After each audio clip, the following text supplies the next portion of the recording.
Hello and welcome to another edition of Severed Studios presents Rolling in the Netherdeep. We're excited to bring you a brand new tale of adventure in the lands of Wildmount and Marquette. My name is Ron Murphy, Dungeon Master, and around the virtual table we have... Hey everybody, this is Bill, and today I'll be playing Orgoth, Skullcrusher. Hey guys, I'm Jaiden, playing Laphus. Sorry if I sound weird. Hi everybody, it's Ross playing Wilvan Grandmane. Why are you doing this, guys? Everyone, this is Jaime. I don't remember who I'm playing. It's been too long. Yes, I'm you playing do. North Eladrin Rollblock. Fighter too now. And, I don't know how I'm gonna put it all in snap. one go. And sometimes I play Pollux. So, X is a tough Why one. are you adding a Z to that? I don't know. Pollux. I don't. Anyway, anything we need to talk about before we dive in? Did anybody have any birthdays? Jaiden, you had a birthday, right? Jaiden I had did have a birthday. So my big Yeah, 20 yeah. is like you have a Nat 20 time. Nat 20 birthday for use at any point. Yay. So Lucky. Don't use it as fast as I do. we'll just see what happens. Anyway, if we're all ready, let's begin today's episode of Rolling in the Netherdeep, episode 70, Into the Unknown. Not that one. No, nobody do it. Nobody do it. We can't sing. Last time, you defeated the Elixian Aboleth, breaking the curse that has been placed on everyone except for Laphus. But breaking the curse disrupted the memories of what the Aboleth had told you about the others in your party. Unfortunately, North, you developed gills after bathing in Aboleth slobber. That was hard to say. Aboleth slobber, and got hit on by a goldfish. Yeah, Laphus went to Jamon and got him to send a trustworthy cleric of Avandra who cured North's disease. Laphus asked you all about what secrets the Aboleth revealed to you, and you talked about that for a bit. Then you rested at the base camp and leveled up. So you are now level 10. Oh yeah. Wahoo! So you Which rest. means we have passed the Severed Sons in the Frostmaiden campaign Oh, yeah. at this point in time. Oh, yeah. While at the moment of recording, we have grown beyond them. Oh yes. Small badge of honor. To infinity and beyond? Let's keep it the Disney theme. Let's keep going. Anyway, You wish. the Goliath, Zot, comes up the stairs. I don't know if you took any like watches or anything. It felt pretty safe. But Zot, the Goliath, and Scribbles comes up, and they have like a big tray with food. You could actually smell the food kind of wafting up to the third floor of the base camp. And they put it on a table. Like, they sneak in and try to leave it, try not to wake anybody up. But Laphus and North, who are both kind of like, actually, Wilvan maybe. Like, you know, you're all kind of nervous Nellies anyway. And they sneak in, they put the tray of food on the table, and they start sneaking out, trying not to wake you up. And it's a large selection of meats, and it's not as good as the stuff that you get at the bar, at the Cool Flame, but there's a pitcher of water, and there's a little note that says, if you need anything, we're just downstairs. So. We're at the like in the base camp area. In the base camp, you went up to where basically Zot and Scribble gave you their room, their bedroom, for the night on the 3rd floor. It is morning. The day is yours.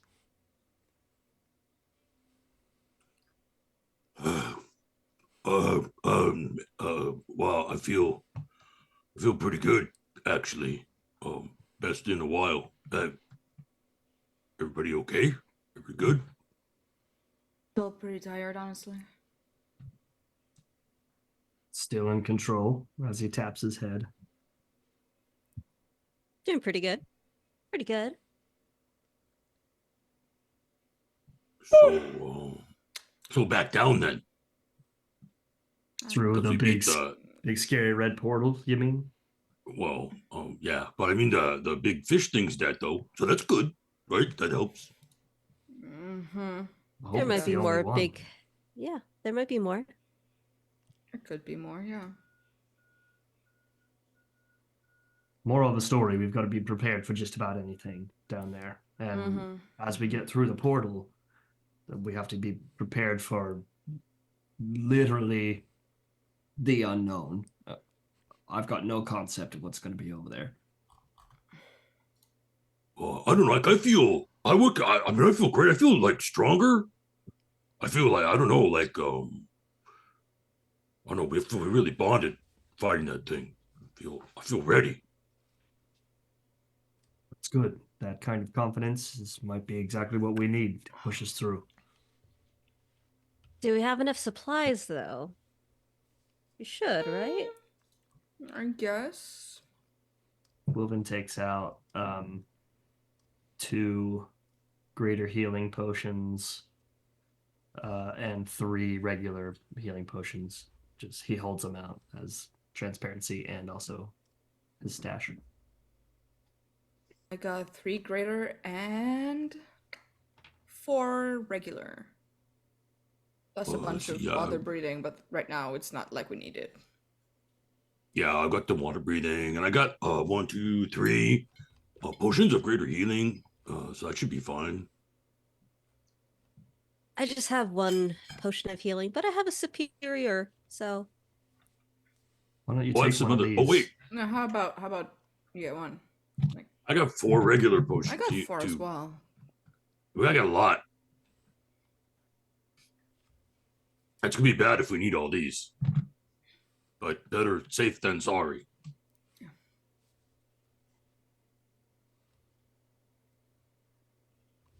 Well, no, not much reason to delay. It's not like we're waiting for daylight or anything of the sort. So everyone have something to eat. Enjoy a few moments of calm, because we're not. Who knows when we're going to get another moment of it? It's surprised you slept so well, surrounded by nothing but water, Wilvan.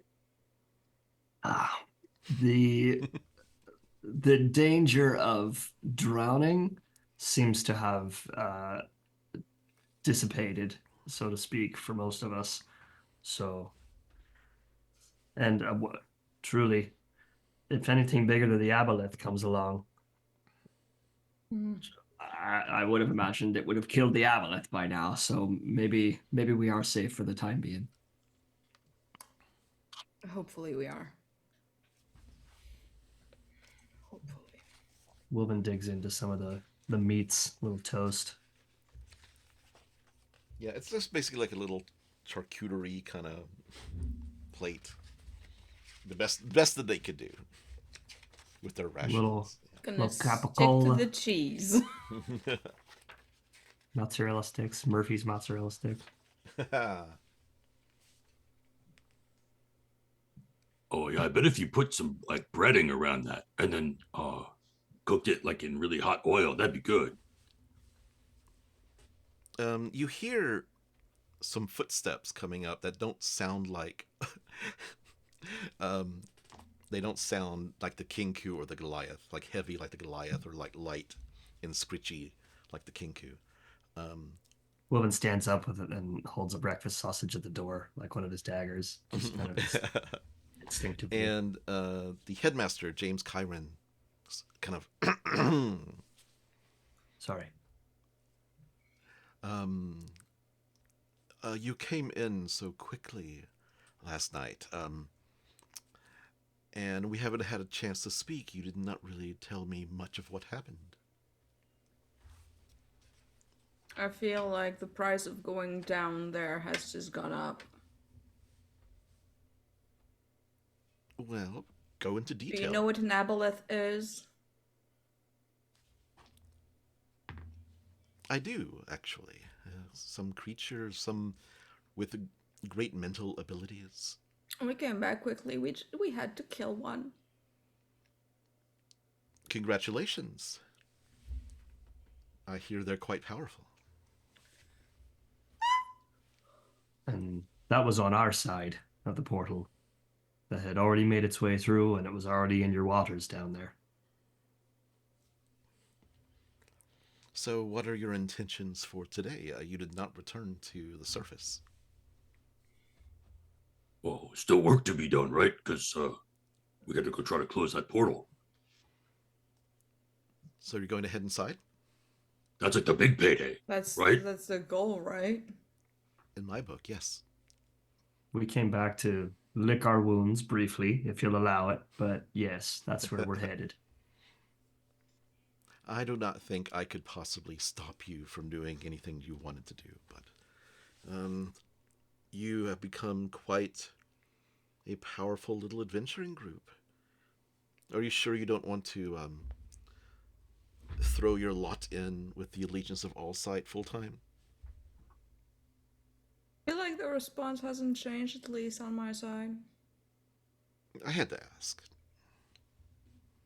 The entire operation down here seems to be, at best, a little mismanaged, wouldn't you say, Headmaster? Quite. Your words have the ring of truth to them, yes. Fix that, maybe I'll consider it. He nods. I will be remaining here in case you need any sort of aid or help that I can send for. I just want to make sure that things are handled. And that's why I'm personally being here. Wilvan's eyes do like the suspicious fry thing. Right, just yeah. ever so slightly. Yeah, He doesn't, yeah. it's not obvious. But Do you want to make an insight check? No. Okay. But I think he just he just smirks back in his most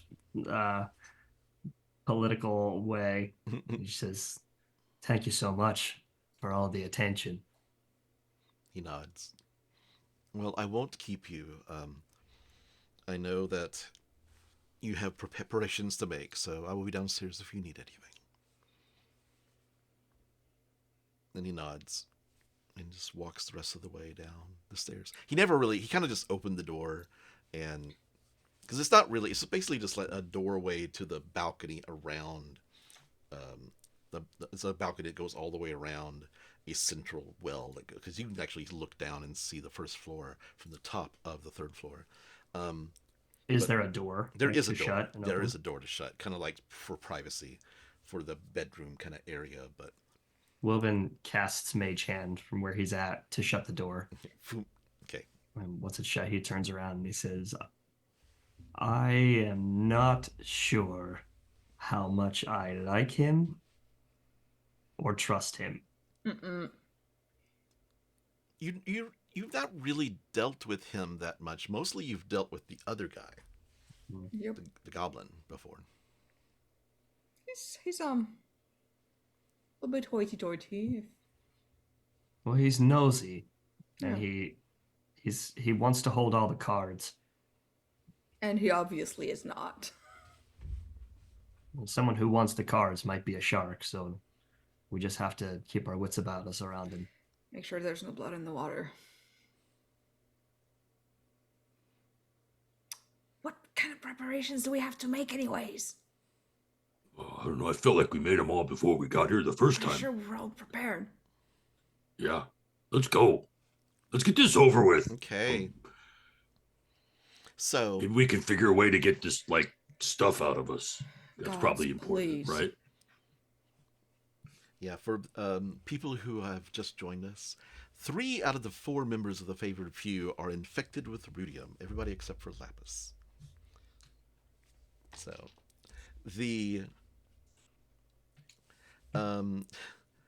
so you are going to head. How are you going to get to? I mean, the map is in our Discord chat. You can get to it from if you just kind of push through the water by the base camp. You can actually like swim there, or you can walk around to where you fought Galio Curta, and you can walk a dry pathway to get to there, and then get there and come up from the south. So, from what direction are you wanting to approach the rift? That's the one we took last time, just like going through the dry and then just popping up close, right? Yeah, because all you have to do is you head north, and there's the kelp forest, and then you go up some stairs, and where the dome is.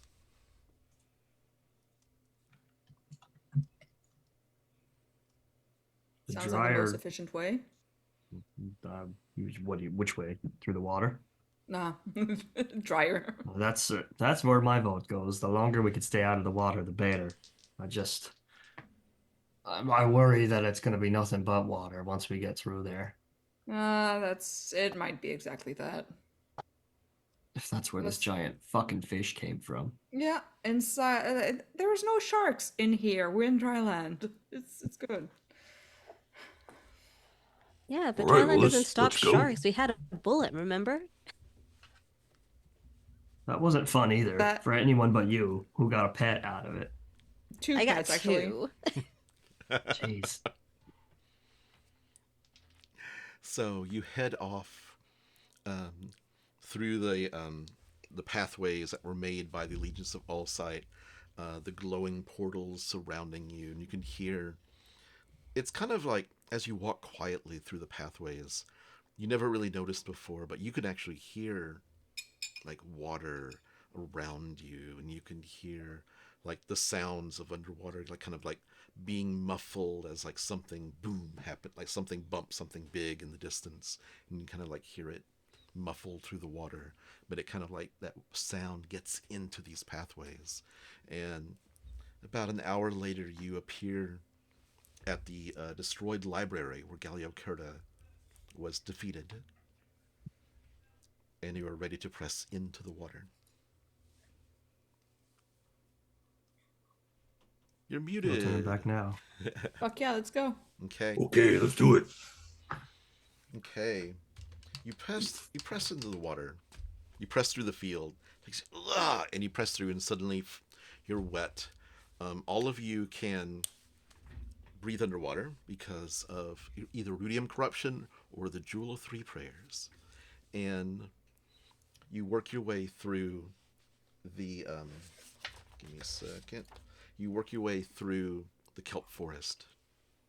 And half swimming, half walking,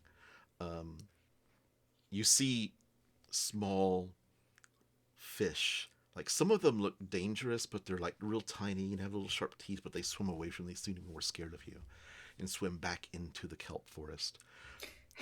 In Aquan, I'm gonna tell them to fuck off. Give me a second. I'm gonna if I roll a natural 20, Goldie has found north. Oh no. Nope, it was a 7. Okay. But you see various kinds of fish. Off in the distance, you see a large shark with the red crystals kind of like down its body. It swims kind of quietly. You see it dive for a smaller fish and swim away. It doesn't seem to have noticed you. Quick question. Do I hear fish chatter? Yeah, you do. Actually, you can speak Aquan now. Yeah. Mostly it's like, oh, there's food over here.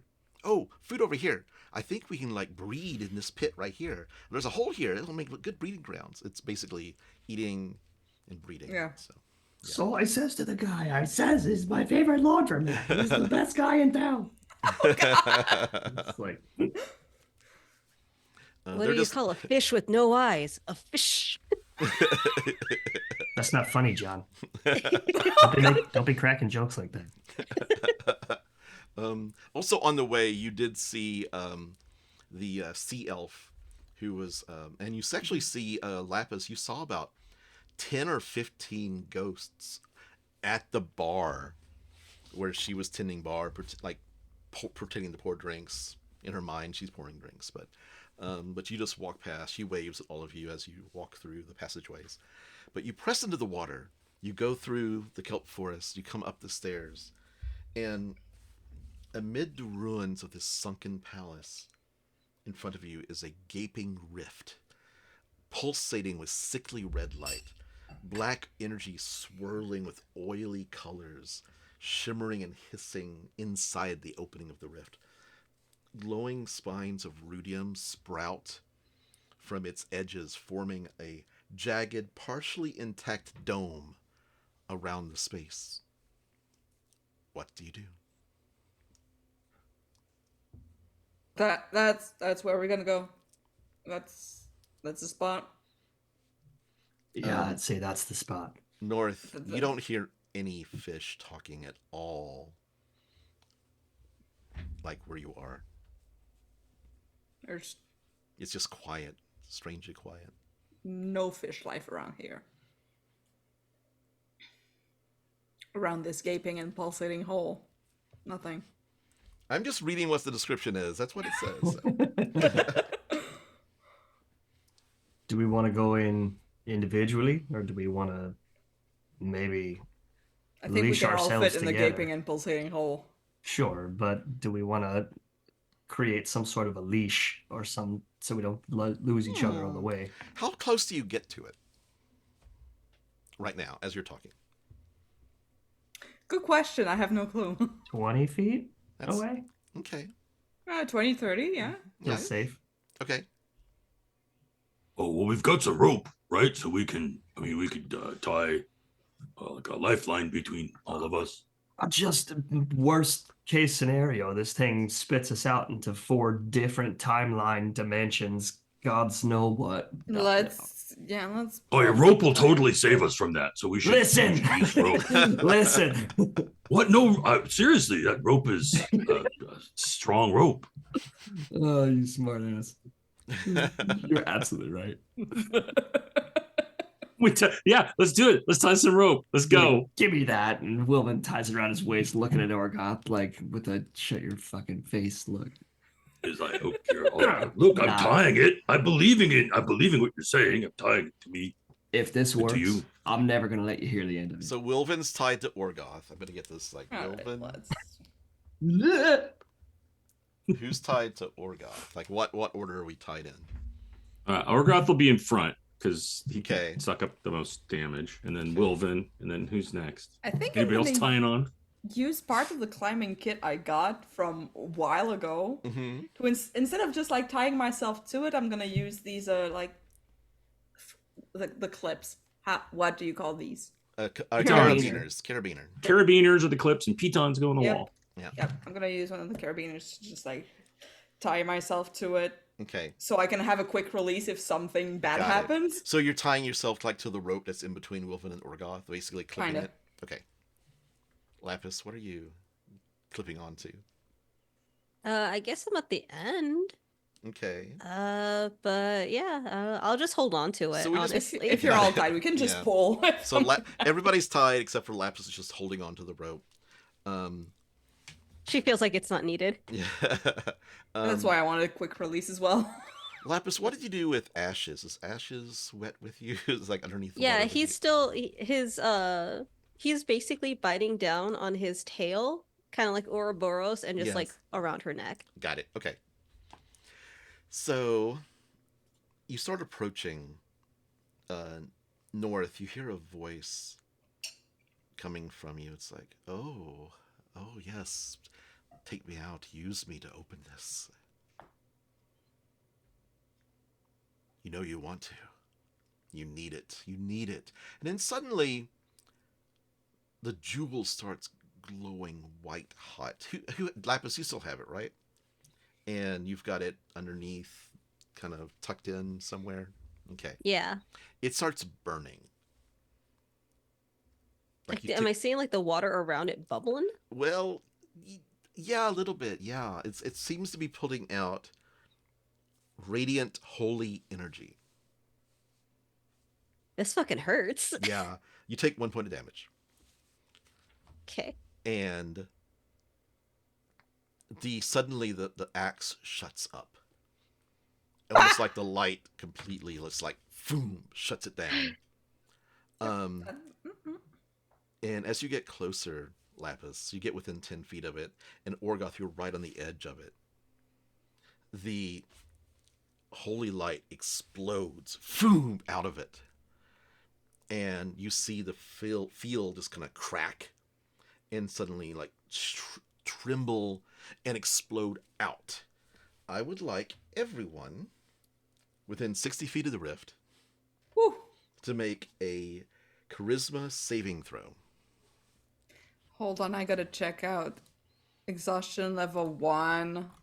It's just ability checks. It checks. Okay. Yep, correct. Yep. Charisma saving throw. Yes. The DC is 18. Oof, okay. 21. Okay. 19, baby. 18. That's a success. 16. That's I had to use my inspo, but I did. Who rolled a 16? That's Orgoth. Okay, that's a failure. This rope means we all fail, doesn't it? And you It could have been more charming, but a rope tied to me. 36 way. points. 36 points or half. So 36 points of psychic damage. Or half, that's 18. 18, yeah. Yikes. And you see the field has just completely gone. But Laphus, you sense this more with the jewel, but you sense that the field is slowly starting to rebuild. If we're gonna go, we should go now You before think it would this take thing... you think it would take an hour to completely cover the rift again? So you've got time, but it will be covered up completely again in an hour's time. It's gonna be filling back up, so either we get smashed again by holy light or we do this now. Oh, I don't want to get smashed go. again. Let's go. Yeah, everybody okay back there? That was, oh gosh, that was tough. Okay. You good over Okay. there? And you start swimming toward and into the rift and down. Suddenly, Wilvan, ahead of you, Orgoth suddenly freezes into place. And you look behind and everybody is completely frozen. The waters... Not now. This is very exciting, and now I can talk to you. Yes, it's very exciting, and it's a little dangerous, so if you don't mind, I'd like to get it done and over with. Well, let's just say that I will be communicating more with you once you find out what's within. Anything that can bring us more power. Find it for Wilvan me. kind of stops, freezes, and looks at him. He says, "What do you want in here? Is that what you're after? You're trying to get into the Netherdeep?" It's what you've been thinking about. It's kind of made you forget about other things. And I want you to get it over with so we can get back to business. Then I'd appreciate it if you'd stop freezing my situation here, and I can keep on moving. Very well. And suddenly, phoom, and it's like nothing happened, and you just keep swimming. Bastard. What? Well, I'm going as fast as I Sorry, can. I'm sorry. Just swim. Alright. Suddenly, You've gotten super grumpy, Wilvan. Are you still suffering the effects of the curse or something? Like, I didn't mean to make you angry. Wilvan, I don't think Wilvan responds. I think Wilvan keeps his lips tight in this moment. Lets him believe whatever he wants. I'm gonna post a link to a picture. It shows the rivals, but this is what you see. Okay. So replace the rivals with us, basically. Yes, basically, yes. Oh, With that is that is kick-ass, though. Yeah. You burst from the planar rift, almost like you're breaking through like this golden grid, and you're somewhere else, and plunged into cool, deep water. Laphus, you're the only one not infected with rudium right now. Suddenly, you feel the pressure, the water pressure is immense down here, as if you're at the bottom of the ocean floor. And you feel the pressure kind of building and building on your body. And it starts to hurt for a second. You feel like maybe a bone crack. And then the jewel lights up again. And kind of glows out to about a 30-foot radius around you. And you are no longer being affected by the effects of intense pressure at this depth. You're muted. I can't hear you. Yeah, I grab Ashes and I make sure that he's okay. You think that because he's in the field, the glow, and the glow kind of subsides for a second, but you feel like anyone within 30 feet would be safe. Okay. But the rest of you feel that kind of like pressure for a second, but the rudium has made you immune to the effects of pressure.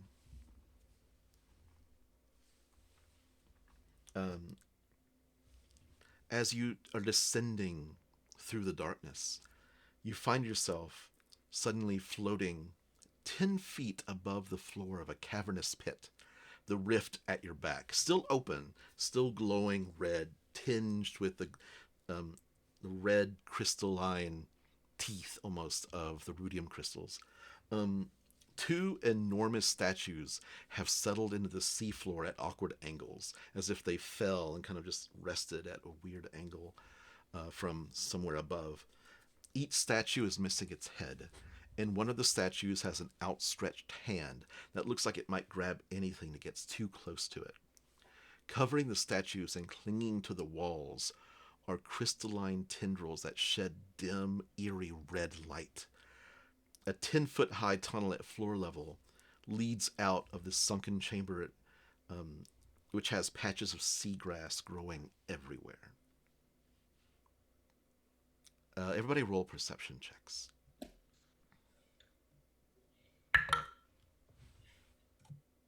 19. Okay.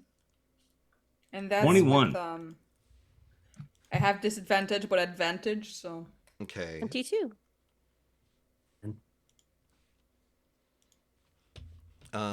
Something is moving through the grass quickly. It's like there's like three things. One thing kind of swimming up out of the grass. One is like this kind of snake with these red rudium like spines all down its back, and it opens its mouth, and like you see this red bluish tongue kind of lashing out, and it starts swimming toward you. And to either side of you, left and right, you see actually here, let's see, copy image and paste. Oh, they look so friendly. Yeah. Jesus. And he's kind of big. These guys are smaller, medium-sized. And they all three, like the two of these, like there's almost like an eel, the size of a large eel with red dots of rudium, and it has like a glowing tendril coming out of its head, like an anglerfish. Like an anglerfish, and its mouth is lined with like many rows of teeth. Roll initiative, everyone.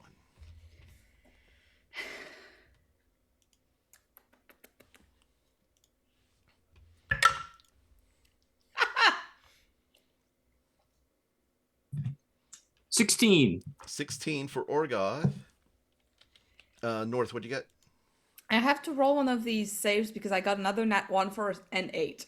Okay. What kind of save is it? It's a charisma saving throw. Okay. DC 20.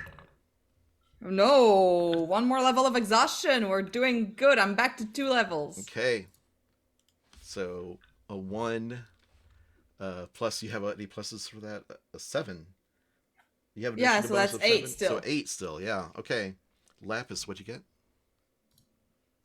I also got an 8. Okay. Wilvan. 21. Okay. Wilvan, what do you do? Top of the round. How many of these things can we see? All 3 of them at You this can point? see all 3 of them. They're kind of just rising up out of the grass, out of the seagrass that's waving in front, all around you. And what's the light situation down here? There is like who has night vision? Who has like dark vision right now? Me. Okay. There are the red crystalline like rudium is like putting off a little bit of a glow, but right now it's real dark. It's like dim conditions for you.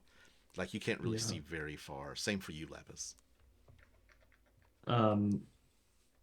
Yeah, then Wilvan takes this opportunity to cast dancing lights. And they're just 3 unobscure orbs of light that kind of pepper the water above them. Yes.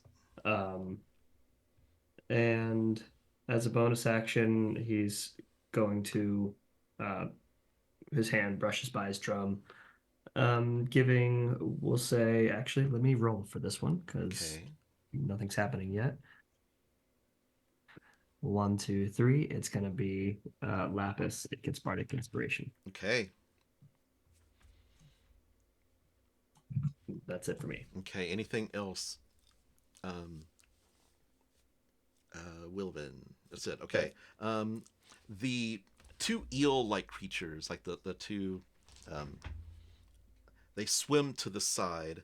It looks like the snake thing is going to attack Orgoth in the front, and I'm going to say these eel things attack Laphus is in the back, so they're going to attack North and Wilvan. They swim up. They make 2 bite attacks on. Let's see, that is a 9 plus 7, 16 North for the Miss. and the second bite attack is a dirty 20. Nah, hits. Okay. That is 21 points of piercing damage. Gonna use my reaction to... Wait, do I... Is it even a reaction? Hold on. Yeah, uncanny dodge. Okay. So you said 21 is gonna be 10. Okay, nice. 2 attacks. The other one comes up and bites on... bites on Wilvan. That's a 21 and a 17. Both hit. Okay, so you take... I'm going to roll this. Let's see. 10, 15...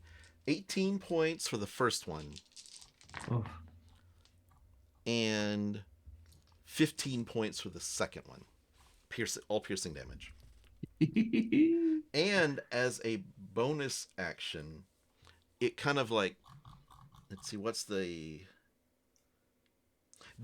actually, let me ask a question. The dancing lights, is it putting out bright light? Like, I need a terminology of how much light it's putting out.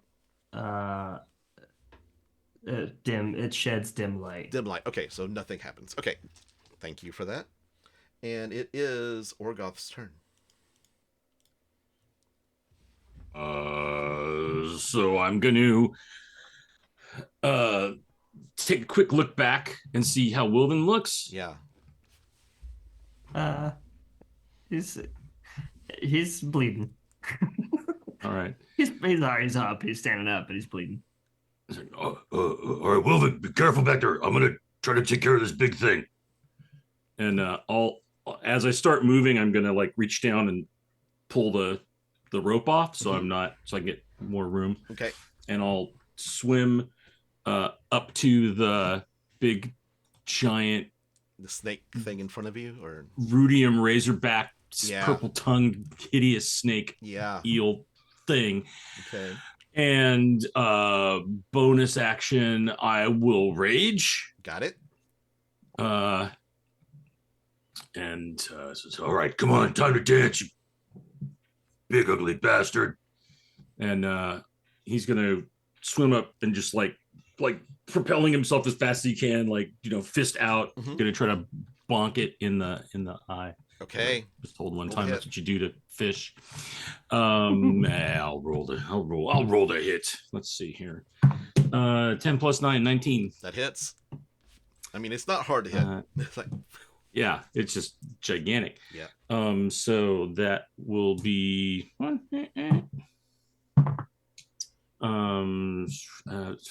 plus 7, 11 bludgeoning. Got it. How big is this thing? It's technically a large creature. Oh, okay.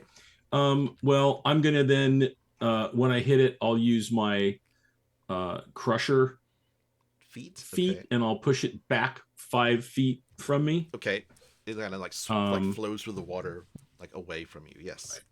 Yeah, just trying to move it further from Mhm. the rest of the group, and then I'll follow it up with, and I'll like swim up to it, and then I'll like reverse my my upper torso and bring a foot up into its face. No, nice. For my Okay. second attack. Spin, spin, spin. That's an 18 to hit. That does hit. Yeah. And that does 14 bludgeoning. Nice. Okay. Anything else, Orgoth? And on the second hit, I'll go ahead and mark it Okay. in case it tries to get away from me. Got it. And then that's what I'm gonna do. Okay. The creature. This is called a slithering bloodfin. Sure. Yeah. Wait, is- which one? The creature that's attacking Orgoth, the snake thing with the rudium spines. This is going to. He's going to make 2 attacks. This was my dice. Okay. A bite attack. 7 plus 9, 16. That will miss. Okay. And the tail. Let's see. Are you missing any hit points? Yes. Yes. Okay. It's with. I will repost off the miss in case Okay. timing matters. Got it. So. He has advantage on the attack because you are bleeding, but that is kind of sucky. 7 plus 9 again, 16 is my high roll. Another miss. Yeah. So I'll burn a I'll use a superiority die to on that first miss to do a riposte.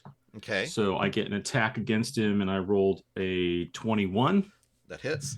So when it tries to bite, like Orgoth moves this side and it just jams an elbow into its head. eye, Yeah. into its head for another 10 points of bludgeoning damage. Nice. Okay.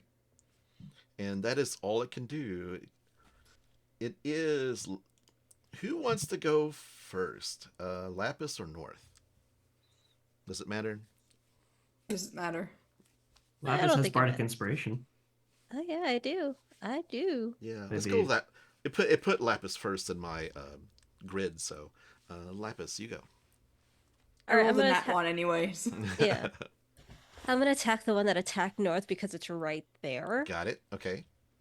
And I'm actually, how many creatures? There's 3. There's 3 Altogether? total. Yes. Yeah, sure, why not? Because I was holding onto the rope. Mhm. I want to kind of align myself in a way where I can at least get 2 of them. Yeah, because all you have to do is move to the side, and you can get the Slitherfin and one of the the Devourers is what they're called. So yeah, you can get one of those, one of the 2 things, and the big snake guy. All right, cool. Because I kind of want to just put like my hand out, and around my arm You actually see lightning shooting out from it because I'm going to cast lightning bolt Okay. to try and get at them without getting either Orgoth, Wilvan, or North. Okay. Lightning bolt underwater 5e. Oh, shit. Where do you start the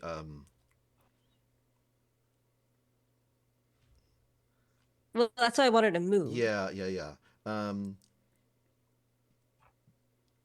trying to find the actual rules to it because it's like people are talking about it online, but they're like, "What's the actual rules as written?" I'm gonna say instead of a line, it becomes a burst effect. So it basically kind of like bursts between the. It does the same effect, and it doesn't affect Orgoth because he's kind of on the other side of it. But Well, I don't want Orgoth, North, or Wilvan hurt. yeah, you won't hurt them at all Okay. because you move to the side. Yeah.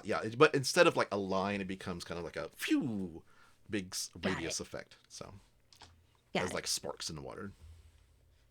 All right, I'll do that. Okay. They have to roll what, dexterity? Dex save, yes. Okay. I have to find my combat grid. Okay, there we go. The Devourer rolls a 12 plus a dex of 4, 16. Misses. And the snake creature definitely misses. That's a 9 plus something. 9 plus 2. Yeah, 11. So that's a miss. Sweet. So they both take 8d6. Yeah, roll that. I'm just gonna do it on Jaime, I thought you were smoking a pipe there for a second. Drinking apple juice, okay? Go. 24. 24 points of damage to both of them. Okay. And rules is written. There is no extra bonus effect or anything on electricity. Fire is the only thing that's mentioned. Got it. Okay. In terms of spells, having water affected. Okay. For you purists, you raw purists. Same effect, just a little bit of a different kind of appearance. Anything else, Laphus? No. I'm actually going to bonus action try and get Wilvan out from the current danger if she can. I don't know how close I am to him though at the moment. You've got probably enough move that you can get back to him, and the I want to be at least is on him though. I want to get at least 15 feet close so I can use one of the charges of the jewel to teleport him away. Got it. You can do that. Yes, you can use that as a bonus action. Okay. And I could only move him about 15 feet. So I want to move him far enough away that the creature does take that 4d10 radiant damage. This is one of the eel-like creatures. So there's a poof, and then radiant damage, like. It needs to make a DC 18 con save. Okay.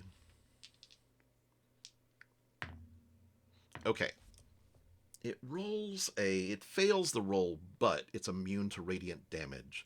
As the radiant hits it, that little like antenna, that kind of like the fisher fish, whatever it's called, the anglerfish, its bulb starts glowing really, really brightly as it absorbs all of the damage. Oh, but it's now lighting up the area even better. So it actually putting out a dim light in a 10-foot radius around it, but it is currently radiating light, and the little angler part of the anglerfish is glowing. That's glowing brightly. So, and you're 10 feet away from it, and Wilvan is going to be 25 feet away from the creature now, in the opposite direction. Okay. Anything else, Laphus? No, that's it. Okay. North. So the little shit that hit me is still there? Yep. Okay. I'm going to start by casting Hex on it. Okay. And yep, I'm gonna whip the Rapier of Riposte at its ass with a booming blade. Okay. Because it's a cantrip, so I Laphus, can the eel thing do that. you did the lightning bolt on, was it the one on north or the one on? It was The one on north. Okay, got it. Okay. I don't like the sensor. Well, That's it's just because 20... it's second damage, so. It's 26 to hit.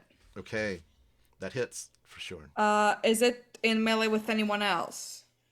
I don't think so. Is anything else within 5 feet? No, because y'all are spread out with the ropes and stuff. So, because of my swashbuckler, I get a sneak tick. Okay. Plus the the thing I just cast, plus the hex damage. Okay. Donde esta?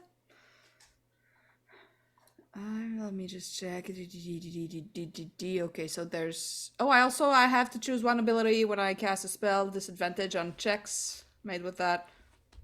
Strength, whatever. Okay. Yeah, let's go with strength. Okay. And my normal damage dice as well. Okay. Brain work.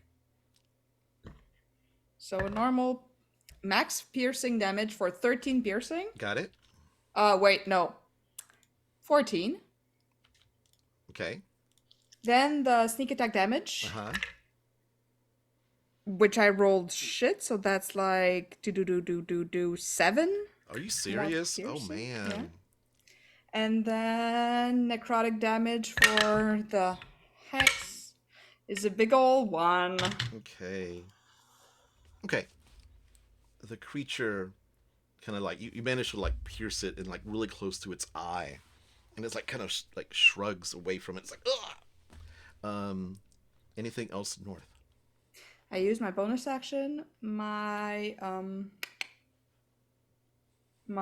regular action. Since I only have like the carabiner attached to the rope. Okay. Would it be a free action to free myself? Yeah, and because just, it's like a floop. Yeah, off? totally. Yeah, takes a half second. Okay, because I don't want to be like, if there's anything that has to group us up or like put us in a line. Okay. I'm gonna get out of there. Okay. So I'm gonna push away. Are you moving away? Not away. I'm gonna turn around. Like kind of get around it, like maneuver around it. So I'm not like directly into like the group. Yeah. You're kind of spreading out a little bit. Okay. Yeah. Top of the round, Wilvan. Wilvan in his new spot takes stock of how close are all three of them together with each other. The enemies. They are, because one of the eels came from one side and the other side, like left and right, and are kind of doing a pincer movement on you as a group. So they're probably about 30 or 40 feet away from each other. And the Orgoth punched the snake thing and pushed it back away to the north. So it's probably 30 feet from either one of the eels. Then just for ease sake, right where Laphus teleported Wilvan out of a spot where Wilvan was being attacked. Yeah. So I'll say pretty much in that same spot where Wilvan disappears from, so to attack whatever enemy that was. Okay. Wilvan, once he appears in his new spot, I'm gonna it's kind of a take on Earth Tremor spell, but this is using a different spell this time. Wilvan, he holds his drum up, flicks it, but like it's silent. It's like dead silent when he does it. Then but no, this is the magic part. He flicks it and it's silent, and then he kind of like flings the drum forward as if to throw the sound, and he's casting Shatter. Oh, that's amazing. I love that. Yeah. And then it's going to explode from the spot from whence he was teleported. Got it. Okay. So that is a Constitution saving throw. Okay. This is the creature that is currently lit up like shining light. That is a 19 plus 4, so 23. Yeah, that's all right. They're gonna take half damage at the very least. Okay. And it's gonna be 8, 12, 13 points. Okay. Is full, so half that. Okay, so that's 6. Okay. And then bonus action, Bardic Inspiration, another brush of the drum. This one goes to Orgoth, who's face to face with something right now, or well, is in hand-to-hand combat with one. So Okay. 2 Bardic Inspirations out. Okay. The Devourer, the Light Devourer, I have a hard time saying that. The first one, the one that's on north, is going to make 2 bite attacks. This is a 7 plus, what, 7? Yeah, 14. Miss. The second one is 17 plus 7. You know what? I'm gonna use my Rapier for both. Okay. And impose disadvantage. Okay. So here is the disadvantage roll. Is a 6 plus 7, 13. Miss. Okay. So Yeah. I gain advantage on my next melee weapon attack against this guy. Okay. The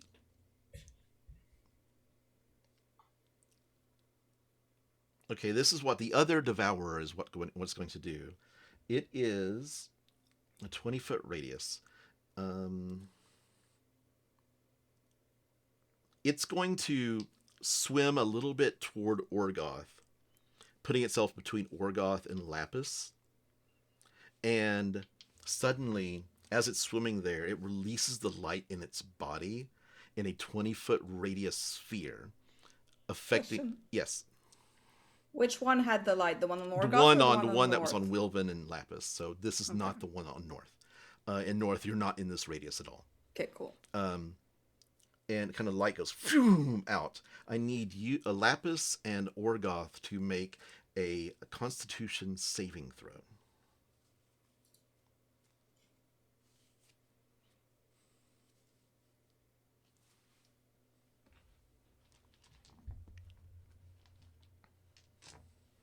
I got a +7, 17. You make it, Laphus. Oh God, I did too. 17. Mhm. Okay. So you take half of 24 points of radiant damage, so 12 points of radiant damage. And the creature swims up and makes 2 bites on Orgoth. That is a 9 plus 7, 16. And the second bite That'll miss. is another 9 plus 7, 16. They suck. Okay. And on one of those, I'll go ahead and use my reaction to do a riposte. Could you do have you used your reaction already? Because the bloodfin. Oh yeah, you're right. I'm sorry. Okay, I riposted the bloodfin attack. Yeah, I forgot. It's such a long combat turn. Yes, got it. Yes, a lot going on. All right. Okay. I just sit there and laugh at it. Well, now your reaction resets because it is your turn. Stupid fish. Is this the one that came up and tried to bite me look like it's been hit by anything? Yes, both. Everything has been damaged so far in this combat. Okay, great. Including you all. So including me, yes. Don't say that. I'm going to ignore that little thing. Screw that thing. Okay. I'm very focused on the big threat. Okay. So I came down through the. Now I'm going to basically reverse direction, bring my elbow back up into the Bloodfin's maw. Yes. That's an 11. That's not a good roll. 11 misses. Yeah. And I think I'm going to let the momentum carry me, and then I'm going to move my hand back and try to smash the little bitey fish in the head, in the face. Okay. So that is a 15 to hit that. Does hit, yes. Okay. That will take 13 points of bludgeoning. Okay. Anything else, Orgoth? I'm going to, since I hit that thing, I'm going to go ahead and mark it. Okay. And I don't want to burn any of that yet. That is, and I'm going to go ahead and knock that thing 5 feet away from me. Okay. Using Crusher. Got it. So I'll smack it and drive it back and down away from me. And that's it. Now I'm done. It. The blood fin, like you knock it out and it kind of like coils around itself and then lunges toward you. Clicking on him for his stats. He makes a bite attack. That is a 13 plus 9, 21. Yeah. No, 12, 22. 22. Yeah. I can use my inspiration for... And he's at advantage because you're missing hit points, so you're bleeding into the water. So let me roll that. Make sure it's lower. So 20, 22. Okay. All right. So, but I can roll... You have a D10 now, Wilvan? Is that right? Your inspiration? Yeah. All right. So I'm going to roll the D10 and add it to my armor class. Okay. Because I don't want this thing to hit me. And I rolled an 8, so that gives me a 26 armor class. So basically, it misses now. No chompy. Okay. I said yes, but I was muted. Sorry. I read your lips. We're close enough now. That thing has a very unappealing mouth. So I'm gonna make an insight check. Hey, right here. Make an insight check, Orgoth. Insight check. Oh, let's go. That's a good roll. Plus my plus 1, 18.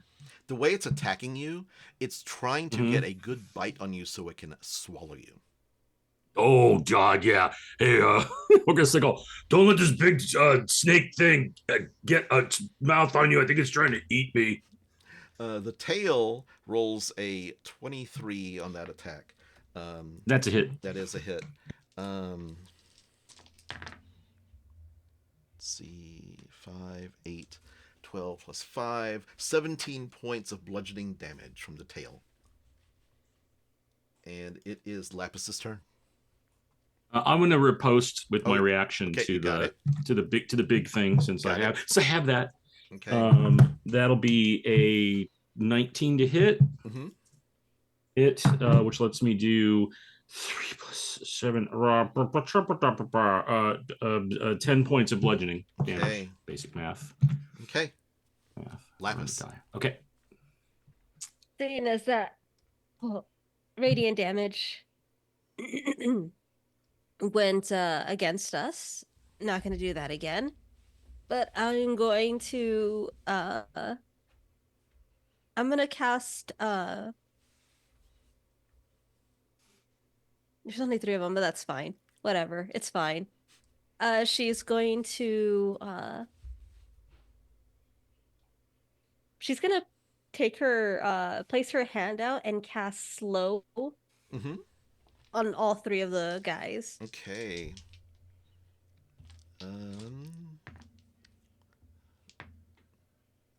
The blood fin makes rolls an 4 plus, so it probably fails. The one that's on north rolls an 18, and it made it. Yeah, and the other one rolled a 5 plus a little bit. So so 2 of them are slowed. Yeah, so they lose. Their speed is half. Their AC is -2. They get a penalty to Dex saves, and it can't use a reaction. And on its turn, it could only use an action or bonus action. Nice. That actually helps you guys so much right now. Anything else, Laphus? Bonus action for me. I'm going to drink my potion. Okay. North. Okay. Well, there's this little guy right there, right? And I have advantage on the attack because he failed his attack on the Rapier Proposed. Yes. So I'm going to smack this guy.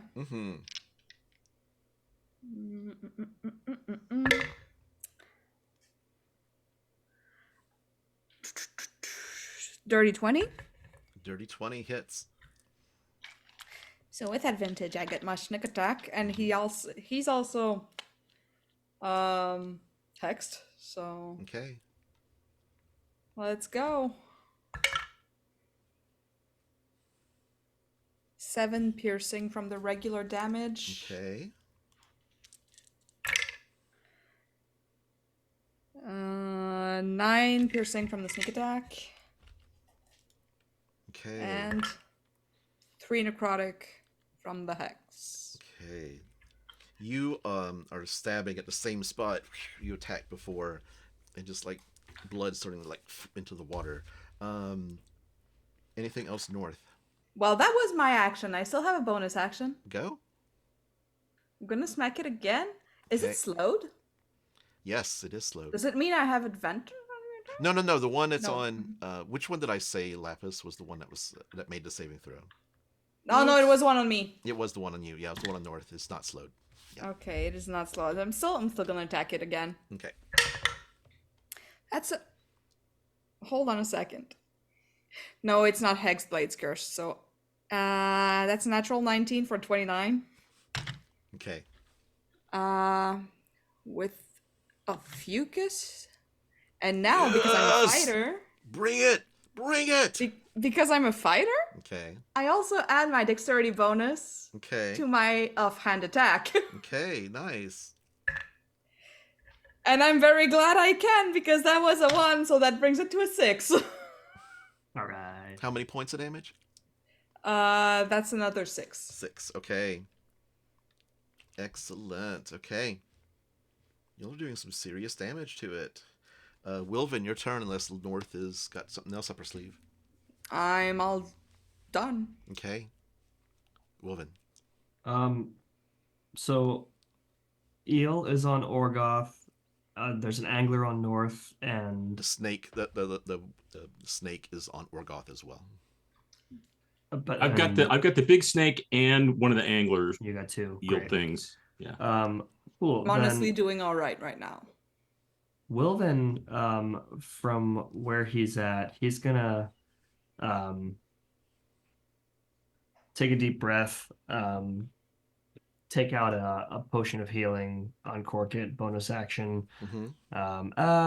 No, I'm not gonna do that. Forgive me. As a bonus action, he's gonna stand there, take a deep breath, and he is going to try something new that he's been working on. We'll say it's an extension of his mage hand abilities. Okay.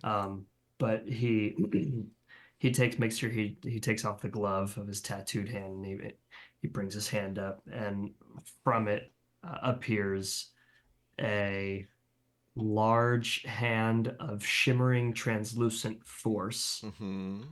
He is casting Bigby's hand and is casting Grasping Hand Mm-hmm. on the snake at Orgoth. It's a large creature. Can it work on large creatures? It itself is large. Yeah, then it should be able to work that. Yes. It attempts to grapple a huge or smaller creature. Yes. There you go. Yes. Okay. So it's going to grapple with a strength of 26. Damn. Okay. Damn. Make. Bruh, does that hand even work out? Damn. Run real quick. I totally forgot. My hex is not once per turn, but when I hit with an attack, so I have to add another d6. Okay. I can add that. That's another 1. You and those ones. Okay. So let's do an opposed grapple. Is that how it works? I suppose so. Yeah. So just a strength check versus strength check. He has a +5 on his roll, and you've got I a have +8. +8. Yeah. 15. Can you beat a 15? I rolled a 16. So there you go. Yeah. Great. So it is grappled. The hand now has the snake, and it, as a bonus action, I'm going to have the hand crush it. Okay. So the target is going to And this is the one that's on Orgoth? Yes, yeah, Okay. the one snake, right? One snake, yeah.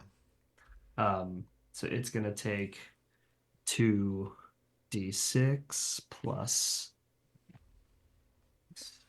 my spellcasting modifier. That's going to be 11 points of bludgeoning. Nice. Okay. It and takes it's it. grappled. Got it. That'll be it for me. Okay. The Devourer that's on north is going to make... is not slowed, so it's going to make 2 attacks. The second attack, the first attack misses. The second attack is a dirty 20. How about Rapier of Repose? Okay. Take disadvantage. Okay. That is oh god, another 2. So miss. Both miss. I get advantage on my next attack. Okay. That's awesome. The other Devourer is going to... It can make all its attacks, it just can't do bonus action, correct? Yeah. It can either do an action or a bonus action. Got If it. it's slowed, it Okay. chooses. The it's going to make... It doesn't really have bonus actions unless it's glowing. So the first bite on Orgoth is a 16 plus 7, 23. The little one or the big one? This is the little one. Yeah, the big one's not until later in combat. The little one hits. Okay, 21 points of piercing. Jesus Christ. Okay. And the second attack, got it. second bite is only a 12. Yeah, that misses. Okay. Have you used your inspiration? Don't forget, you can add that to your. I used it. Oh, I used it already. I used it against the biggie baddie. Orgoth, your turn. Yeah, that's not good. So seeing that some giant magic hand has appeared from somewhere and seems to have be grabbing this thing and being very aware of what a grapple looks like, I'm going to... Oh, let me check. Can I move? Actually, Wilvan, on the grapple, what does it say on the spell? Grapple. Okay, grapple speed comes 0. Incapacitated.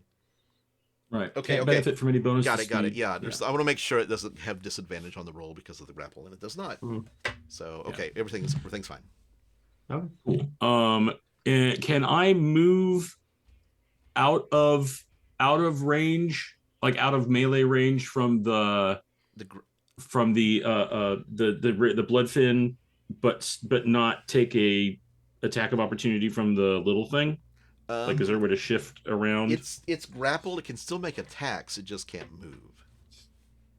Right. I mean, it could try an attack of opportunity against me, I guess, yes. if I move out of its range. Yeah, but you're gonna kind of move around the snake. You're trying to get away from the snake. Is what you're trying to do. Well, I was going to try to get away from the snake since it wouldn't be able to hit me. But if it gets an attack anyway, that seems bad. Okay, I'm going to, for a bonus action, use a healing potion. Yeah.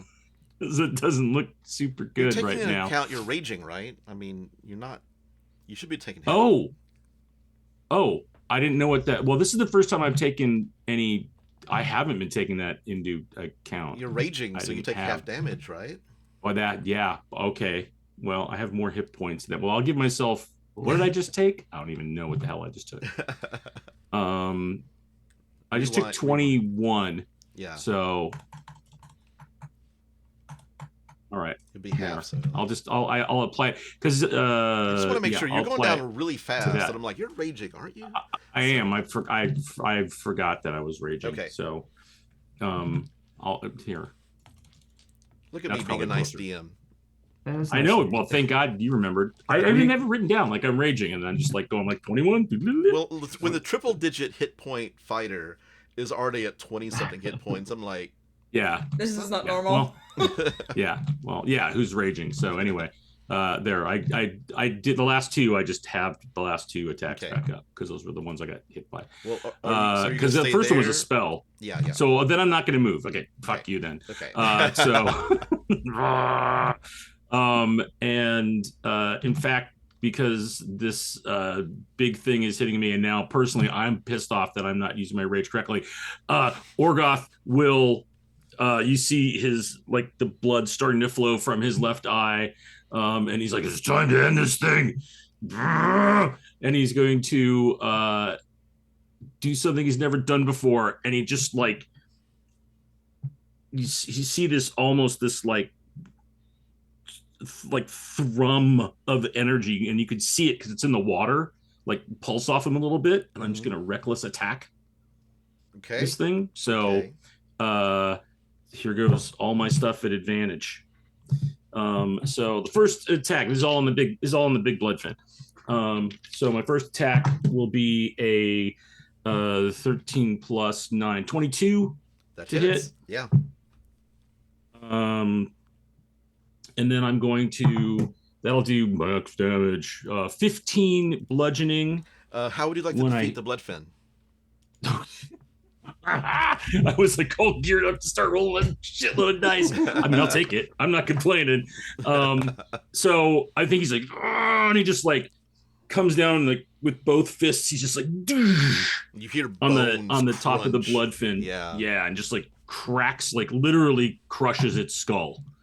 And does that. But now he's like, and he turns around and looks at the little fish that's on his right now, the smaller one. It's not little, but smaller, and just like, and then just pivots and with both fists comes across and is gonna backhand at that one. Okay. Since I'm still going, and that 20. Here we go. There we go. Nice. And so I'll roll that, and then I'm going to double it. And because I want this combat to end, I'm going to also use my Touch of the Spider Queen with a Barbarian hit die. So that's going to be, so I do 9, 16, 16 bludgeoning, and another 15 poison. Oh, shit. Let me check, make sure they're 9. Okay, how much? And because, sorry, just because I want to get all my dice in, and I forgot, because I also have Savage Attack. Then I also roll an additional 5 points of bludgeoning damage. Okay. And attack rolls against this creature are now made with advantage until the start of my next turn, because I also have Crusher, so I get all kinds of cool stuff in critical hits. Okay. Is it still up? It is still up. One thing that I forgot, it's not an action, it's not even a reaction, it just happens. The bloodfin dies, there's a death burst. So in a 10-foot radius, which is just you, and the other guy, the other little devourer. So basically, it like kind of bloats up as you're attacking the other one, and then it like explodes out as toxic blood fill the water around you. Make a Constitution saving throw. Okay. I don't mind. That's okay. Yeah, you're good at that. You're good at that. I'm good at that. I got a 17. 17. You are 3 2s on that 3d6 roll.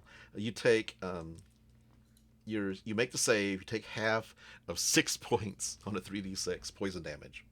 Okay.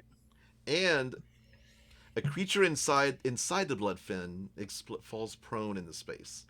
Okay, but you're fine. But you can't because you're floating. So. Oh, if that.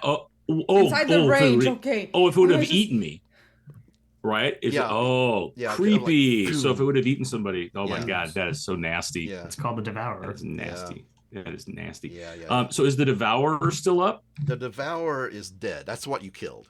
The Bloodfin. I thought I killed the. Sorry. The Bloodfin. You've killed the Bloodfin. The Devourer is still up. Both of them are still up. Yes. Sorry about that. And the Devourer, and that one next to me is still up. Mm-hmm. Oh, the snake is still grappled too. Yeah, it's dead. The snake is the bloodfin. It's that's the bloodfin. Jesus, the bloodfin. I got all my names wrong. Yeah. Big snaky bloodfin thing is grappled, but it's I thought dead. that was a slithering something. It's a slithering bloodfin. Yeah, that's what it's called. God damn. Oh. Anything else? Yes. No. Okay. No, I'll be done. Laphus, your turn. All right, so we still have another bloodfin and the other guy up, There's right? both, but the bloodfin is dead. There's 2 devourers left. Oh, there's 2 devourers. Okay. Yes. The one that North has been attacking has like just she's almost dug its eye out with her rapier. Doing good. Yeah. I got all my dice lined up. Doing good. Well, that's good. I'm actually going to go up to that one that she's attacking, and I'm going to cast Vampiric Touch. Okay. You're gonna steal me, Laphus? Yeah. I mean, whatever gets this thing killed faster. Okay. All Yeah. right. To hit roll? Or do you have to touch it? I have to touch it.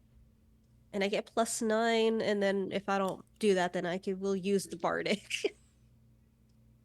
That's 21. Oh yeah, AC's 14 on these guys, so that's easy. Ooh. Oh, I guess they're fish. Yeah. 3d6. You suck some life out of it. Let's see. It does 12 damage of necrotic. Yep. And you get that as healing? Equal. Yeah. Okay. Half.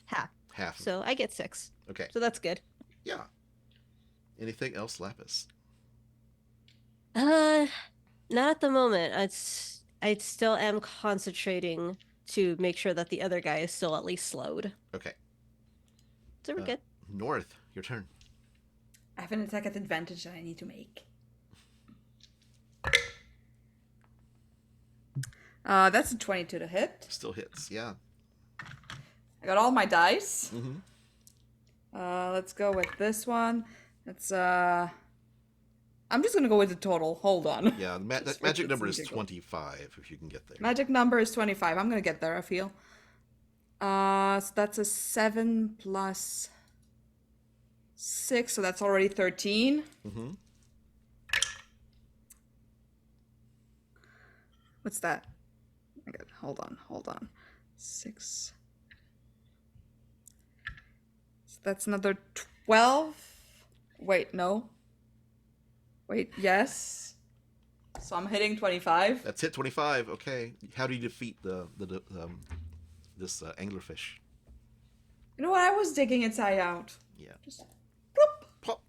and stick back in. Yeah, and it's like boom right through its brain, and it stops moving. And I'm going to, as a bonus action, I'm going to take my movement and get closer to the other one. And as a bonus action, I'm going to move my hex to this one. Okay. That is my turn. Wilvan, your turn. Wilvan, the big beast's hand is now, it finally lets go of the dead, what's it called? Like, Bloodfin. It's a devourer is what it was. No, the bloodfin. Bloodfin is what I was holding. Yes. Sorry. You're also getting mixed up with them. And it is using a bonus action. I'm going to move it. I can move it up to 60 feet. Mm-hmm. So I'm going to move it to the final angler. And this time it makes a fist in the water and comes pouring in at it. Okay. I have to make a melee spell attack. Oh, fuck. That's a 12 to hit. 12 misses. Damn. All right. Then it just Barely. whooshes on It was by. really AC 14, so it just barely missed, actually. Damn. I can't give myself inspiration. That Hey, Ron, was that the one that was affected by slow? Yeah, because yes, because So it's -2 to its AC. Yeah. So It's you a do 12. hit. You do hit with it. Yes. Holy hell. Thank you. Bill Math! coming in Yay, clutch. math! Math is Sweet. working out in your favor. So that punch comes in doing which dice are which? These. 4 of these. That is 21 points of force damage. Nice. It's still up. Okay. Well, that I think was a bonus action because Mhm. the action would have been conjuring it. So I'm holding concentration on that, which means that my dancing lights have dimmed Okay. as well. Okay. And I guess as my action, I'm gonna give a little pat on the drum, thunderclap, I have to. I'll get. No, I have to be within 5 feet of that. Excuse me. Then I'm gonna do another shatter. Okay. So that's a Constitution saving throw. Okay. And that is 16. That is the number. Okay. Does that mean it Nothing saves? because it was not a dex, so it's this no minuses or no disadvantage. That's right. So it's gonna be I guess it's gonna take half. 7, 8, 9, 10, 11, 12, 13. Half of 13 again. Okay. 6. Well, on its turn, it is going to basically take a withdraw action and swim away from all of you, so you can't get opportunity attacks, and swim down. But it's slowed, so it only gets halfway, but it's swimming back toward the grass, the seagrass that's on the floor and waving around. But it's swimming away from you.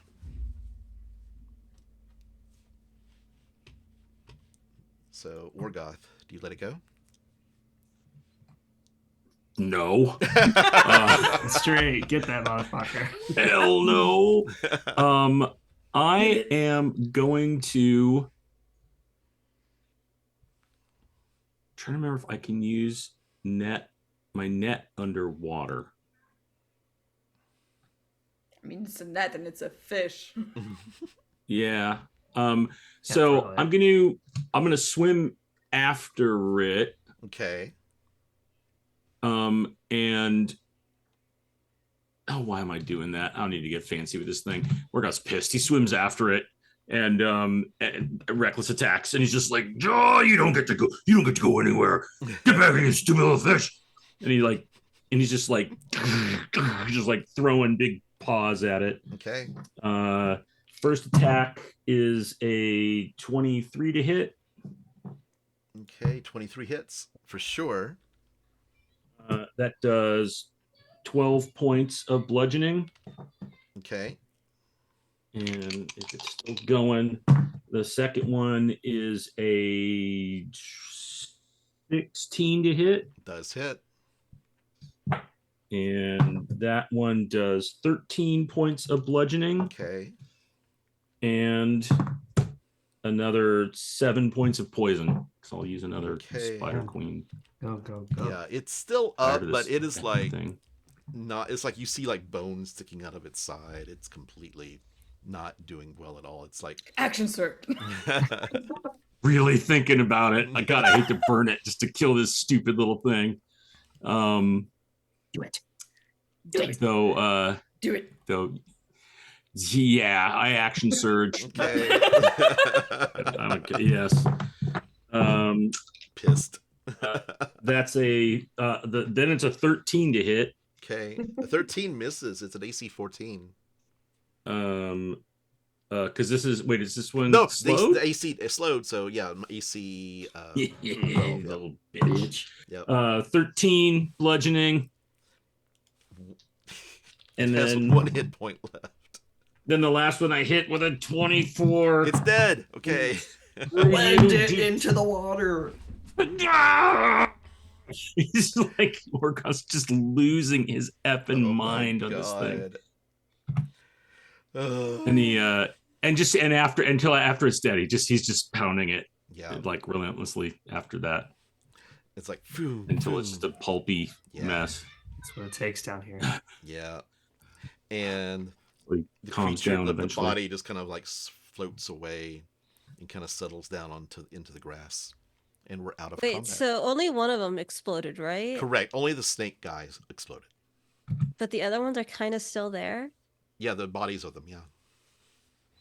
Not the one Orgoth just finished with. Yeah, the one I have is like shredded. He would just like it's in bad. That's fine. That's fine. We have one. I'm gonna raise it. I'd like you because you see bits of rudium kind of infecting it. I'd like you to make. What's the save? Is there a save? It just happens. You just create it. Yeah, right? it just happens if it's undead. Yeah. Okay. Interesting. How does rudium affect that? Okay, the creature comes alive, and it's just sort of like looking at you, like with these dead eyes, like flecks of red in them. It doesn't look friendly, but it's basically obeying what you tell it to do. I tell it to survey the area for any more Okay. Creatures. It swims around once and then starts to swim up. There's like a passageway to the north. Let me actually, since the Roll20 wasn't working per se, let me do a little like image capture real quick. So I'm putting this in the Zoom chat. Okay. That's the area where you are. It's like elongated, and there's like a 10-foot passageway heading to the north out of here. And it starts to head up, but the red crystals kind of glow as it goes the passageway, and it kind of just turns around and comes back to you. It's like almost like it was unable to press into the next room. All right. And it just kind of swims up to you and sits there floating next to you. I don't think it either can or it wants to go to the next room. Huh. I thought you had full control of them when you raised them. I do, but I That think something's stopping it. I think I'm gonna attempt with my 15 foot of movement because I have 2 exhaustions level to go on levels. Attempt to go. You gonna head north? North, or you gonna head north? Yeah. Well, I'm going attempting. So you're heading that direction? Yeah. You start heading north. Does anybody follow north? I'll follow. Okay. I'll follow as I drink a healing potion. Yeah. I'm literally gonna do the exact same thing. I'm gonna drink a healing potion, and Okay. I'll be in the group somewhere. Okay.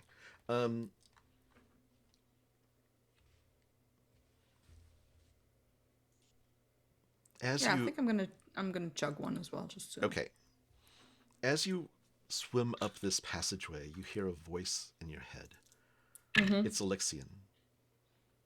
I lived in service of others, selflessly, for I knew no other way. Now forgotten, hanging between life and death, I can think of naught but regret for a life haunted and unlived. And the passageway, rough walls of rudium veined stone, interrupted by grand friezes of warriors and their phalanxes, standing proudly against monstrous hordes as you just see images of wars and against towering titans, wispy figments of memory lingering before the carved walls. It opens up into a grotto, like seagrass, coral, rudium everywhere. And as you enter this grotto, you notice that this is a kind of a square-looking room, has passageways to behind. You came from the south. There's to the northeast and the northwest, and I'll send you a picture of this in a second. But the water shimmers, and as you are transported out of the undersea gloom and into a child's room, simple comforts are scattered around the room's perimeter. You're not in the water anymore. There's a teddy bear overgrown with rudium, a cradle lined with rudium spikes, and a rocking horse with tendrils of rudium crawling up one side of it. Simple toys are scattered on the floor, with more of them on small wooden shelves, all of them laced with rudium. Sunlight shines into the room through 2 small high windows. You hear muffled voices coming from outside and an occasional dull thud. Give me a second. I'm going to send you a picture. And we're not in the water anymore? And you're not in the water. You're like standing on the ground in front of this crib in this cabin. Where's the picture? It's right here. Boom. Okay. Ooh. What do you do? That's not creepy at all. This cabin, Jesus. this cabin, it's a modest wooden dwelling. You see 2 other rooms leading off of the bedroom you're in, and you hear like thump, thump, boom. It's like somebody's punching somebody. Love the name on the rocking horse. Yeah. Does this appear to be an illusion, or are we like solid floor Make an underneath us? intelligence check.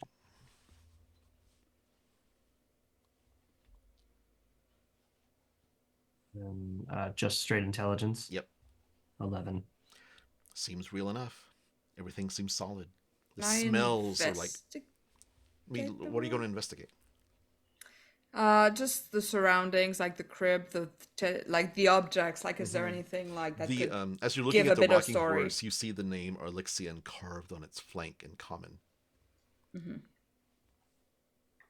As you're looking at them, you hear Elixian's voice whisper, "Such a thing no longer holds a special place in my heart, but it might be worth something to you."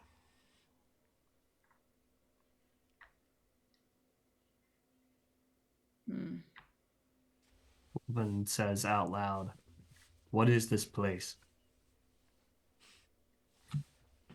He kind of speaks to the air. Elixian. You hear a voice respond, "It is history."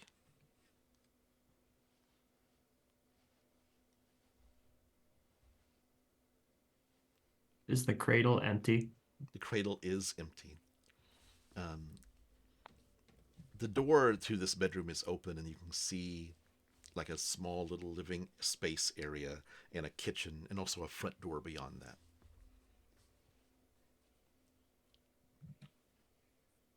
When we touch things, they're solid. Mm-hmm. They are.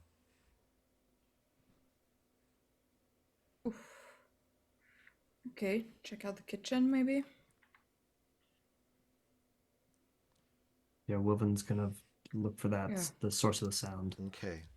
as they continue through. Okay. You walk into the kitchen. It just looks like um, a modest kitchen. There's very like it looks well lived in, except for like little tendrils of rudium kind of covering various places. There's like a baby blanket, and you see kind of rudium, kind of web of rudium, kind of over the baby blanket. Wilvan, the windows are up kind of high. They're actually too high for you to look out. Clearly, I'm the first halfling to pass through here in a long time. Can I look through the windows? Anybody else can, yeah. Okay. You look and you see 2 humans, a man and a woman, being attacked by a band of 6 people armed with farm implements. The 2 folks are accosted, look to be a married couple. The father has a kindly face with a bushy brown beard. His mother has a worry-lined, scarred face. Both have olive skin, wearing simple dirt-stained garments made of a single piece of cloth. The attackers, however, are shadowy, faceless facsimiles of people draped in worn-out clothes, red eyes burning from beneath wide-brimmed hats. And they're just like wailing into the 2 people lying on the ground. "You have What found are you seeing?" me. You hear Lixian's voice. "You have found me, my friends. Witness my earliest memory. The pain of a child born under the ill-fated sign of Rudius. We were turned on by friends and kinfolk as war raged around us. Many people suffered from my presence, my parents most of all. My story begins with them. Their story dies with me. and with a loud crack, one of the shadowy figures strikes Elixian's father across the face. So while this is all happening, Laphus is going to cast oh shit. She's going to cast oh fuck it. No, it's fine. It's fine. Yeah, she's gonna cast floating disc Okay. to get Wilvan off the ground so he can see. Okay. She felt like that would be a little bit better than like picking him up. Yeah. As he raises just off the ground, it kind of like takes his balance off kilter just for a second. And he says, I can do that too, you know. I just chose not to. And he's like kind of like sheepish about it. But then he's after a couple seconds, he says, thank you. Give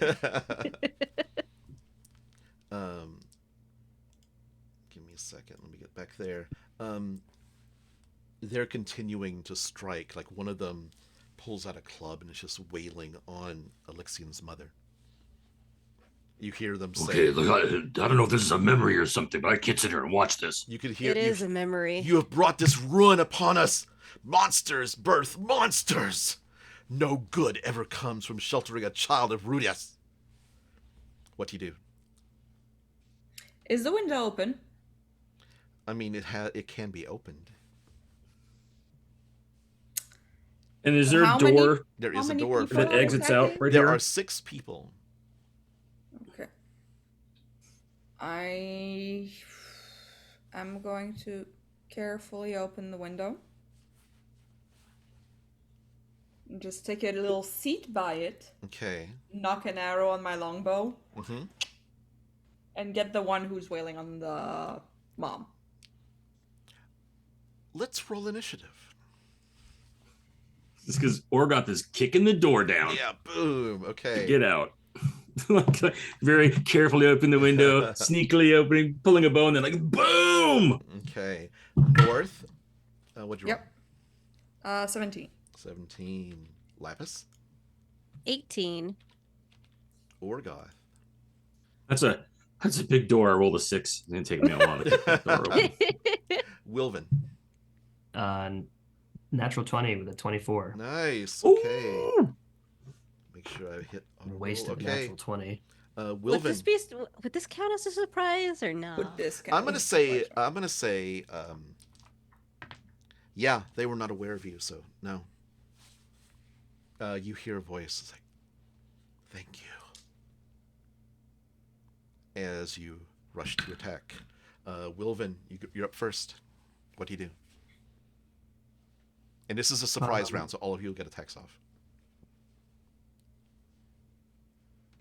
I'm looking at some rules real quick. I don't want to do that.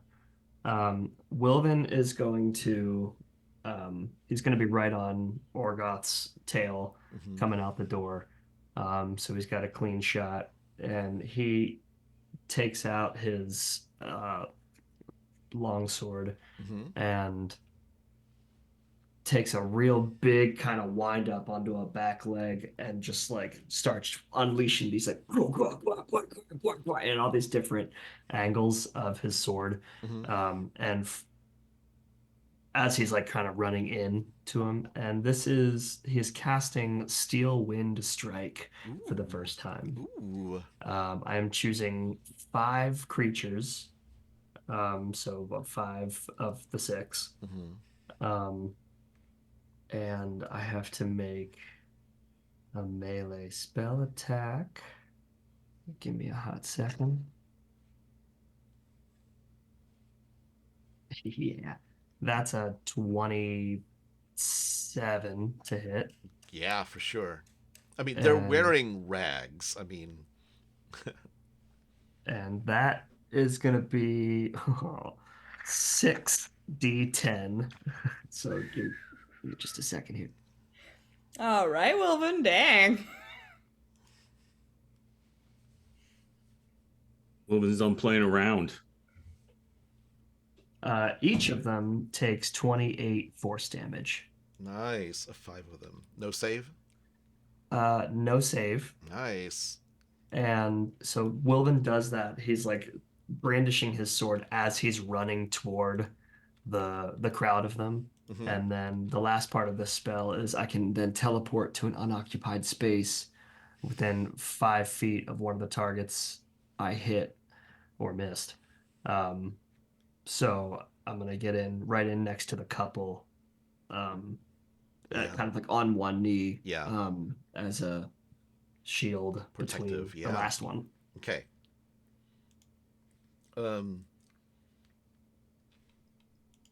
This is a surprise round, so it is Laphus's turn.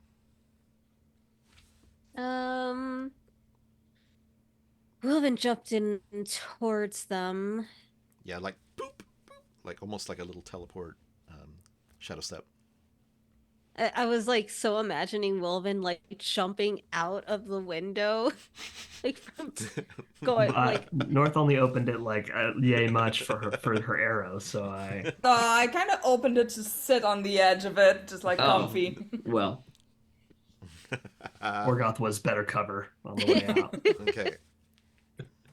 I'm gonna try and lightning bolt one more time Okay. and make sure that I don't get Wilvan. You can get 3 of them for sure. Sweet. I'm gonna do that. They gotta do dex saves. I'm gonna have them at disadvantage to this, so fail, fail, natural 1 fails, so 3 of them. Yeah. So last time I fucked up and I accidentally did, I think like 68 or something like that. It's supposed to be 96. Oh wow. Yeah, so I fucked up whenever we were fighting It's underwater. weird because fireball is like D6s and lightning bolt is like, or something. It's like one of them's one is the other, so it's weird. D6s or D8s. Yeah. Lightning bolt. And this is a bolt. You're not underwater still. Like you seem to be actually physically here. Yeah. 28. 28 points of damage? Yeah. You kill 3 of them. Woo! Okay.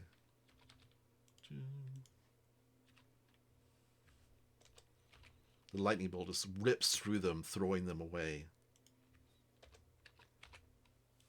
Okay. Anything else, Laphus? No, not right now. North. Is there one still standing within range of Wilvan? Yeah, like, there's like my little friend Wilvan. they're all around because Wilvan's like right there next to the couple. Okay, great. I'm gonna knock an arrow and well, actually, since I'm planning on taking maybe a little sit down after this because I am very tired and need to have a little short rest because I'm a little baby warlock. I'm gonna ask this, of course, but I'm gonna put a Hexblade's Curse on one of them, the one that I'm gonna attack. Okay. One of them, there's 2 of them that are like, one is like full health still. Yeah. Are you gonna do Hexblade that one, or are you gonna Hexblade one of the injured ones? I'm gonna Hexblade one of the injured ones. Okay. Because, like, I wanna like pick him off. Okay. That's a 14. The hits, they're wearing rags, so. Yeah, but Peasants still, wear, yeah. still.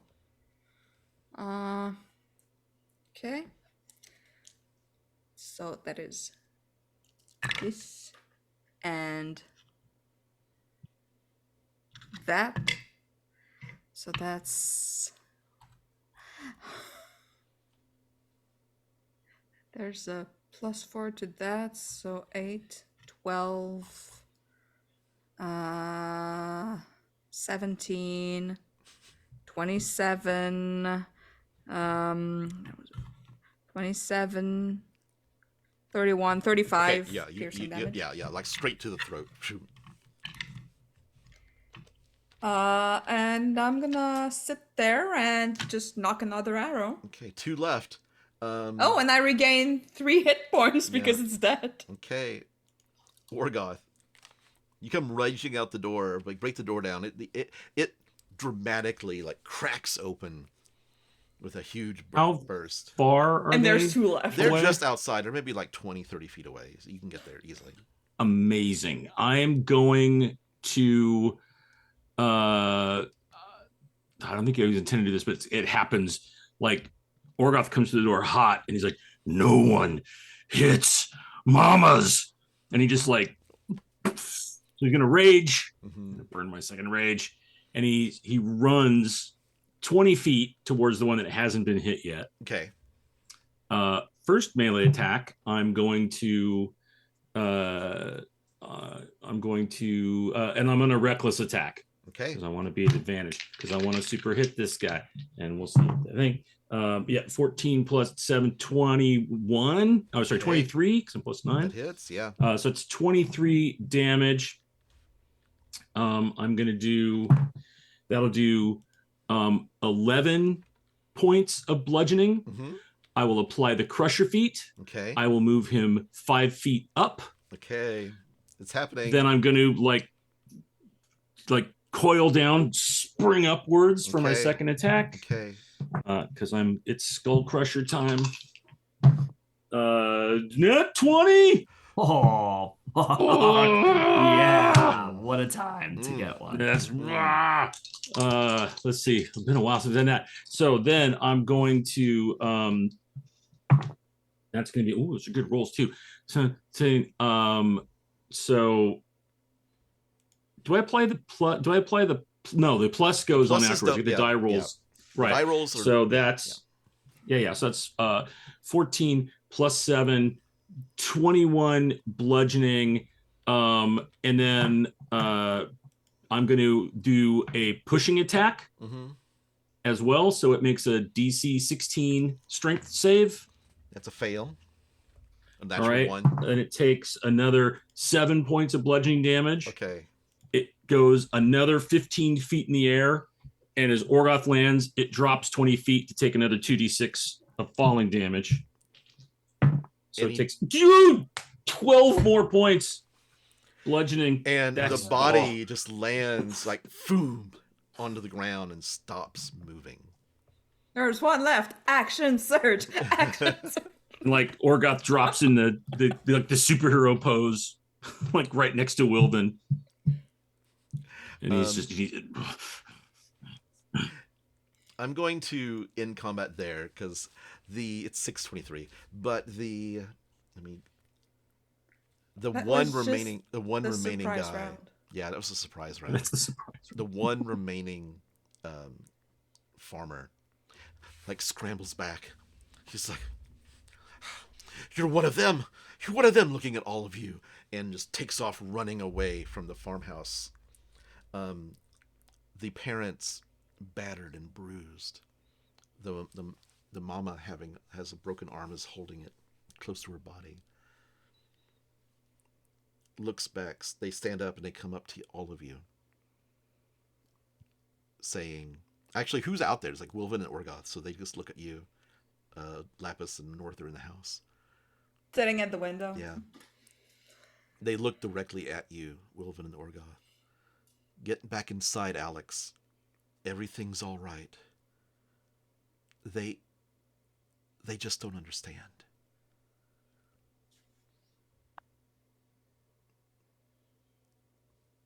How do you respond? Wilvan's on a much lower knee than Orgoth is, and looks up at him with just like, the understanding of the situation in his eyes of like, and he kind of puts a hand on her arm, maybe. Sure, why not? I'll burn cure wounds, first level cure wounds on her. Okay. And if there's no more danger in the area, No more Wilvan danger. looks at Orgoth and he says, "I think we should go inside." Yeah. Let us help you in, Mama. You help them in, and she feels so much better. And as you step inside, suddenly the cabin fades away. Suddenly you're underwater. You're in the grotto again. You look around you. You see the same exits from the room. And you hear Elixion's whispered voice say, "What I understood from a young age is this. Because of me, they would always suffer." And that's where we're going to end for the day. Guys, I'd really like to have a little sit down. I'm all out of spell slots. Drink your juice, Shelby. Great game. Orgoth kind of like cracks his neck, takes that second wind to get some of his hit points back. He's like, Yeah, we better rest before we keep going. I have a bad feeling we're gonna go through a lot of Elixion's life here. And, it could be kind of hard. Short rest. Yay, short rest. Great game today, guys. whew. It's intense. Yeah. Well, we're here. We answered the call. You answered the call of the Netherdeep. Yeah. We're in there. Oh. I am. How many points did you do in that last Skullcrusher feat? Damn. A lot. I don't know. A bunch. A Enough. bunch. I'll have the Roll20 up better next time.